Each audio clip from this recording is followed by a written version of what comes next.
വനിതാ സംവരണ ബില്ലിനെ പിന്തുണയ്ക്കാത്തതിലൂടെ പ്രതിപക്ഷം തെറ്റ് ചെയ്തുവെന്നും പ്രത്യാഘാതങ്ങൾ നേരിടേണ്ടി വരുമെന്നും പ്രധാനമന്ത്രി നരേന്ദ്രമോദി ഇന്ന് രാത്രി 7:30 രാജ്യത്തെ അഭിസംബോധന ചെയ്യും. ബില്ലിൽ നിലപാട് വ്യക്തമാക്കിയേക്കും. ബില്ലിന്റെ പേരിൽ ശ്രമിച്ചത് മണ്ഡല പുനർനിർണയത്തിനും ബിജെപിയുടെ രാഷ്ട്രീയ ഗൂഢലക്ഷ്യം പുറത്തായെന്നും പ്രിയങ്ക ഗാന്ധി. രാജ്യത്തെ സ്ത്രീകളുടെ രോഷം കോൺഗ്രസ് പാർട്ടിയും പ്രതിപക്ഷവും നേരിടേണ്ടി വരുമെന്ന് കേന്ദ്രമന്ത്രി കിരൺ റിജിജു. പാർലമെന്റ് അനിശ്ചിതകാലത്തേക്ക് പിരിഞ്ഞു. വിതുമ്പലോടെ വിട. വാൽപ്പാറ വാഹനാപകടത്തിൽ ജീവൻ പൊലിഞ്ഞ 9 പേർക്ക് കണ്ണീരിൽ കുതിർന്ന അന്ത്യാഞ്ജലി. മൃതദേഹങ്ങൾ സംസ്കരിച്ചു.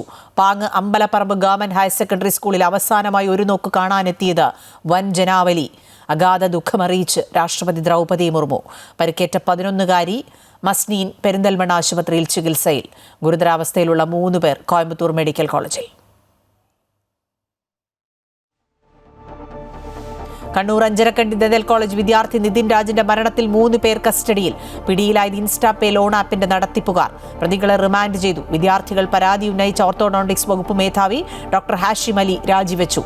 രാജിക്കത്ത് നൽകി ആരോപണ വിധേയരായ കൂടുതൽ അധ്യാപകരും ജീവനക്കാരും.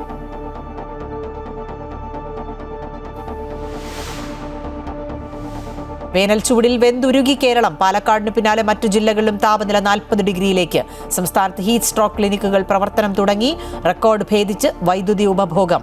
ഇന്നലെ ഉപയോഗിച്ചത് 116.11 ദശലക്ഷം യൂണിറ്റ്.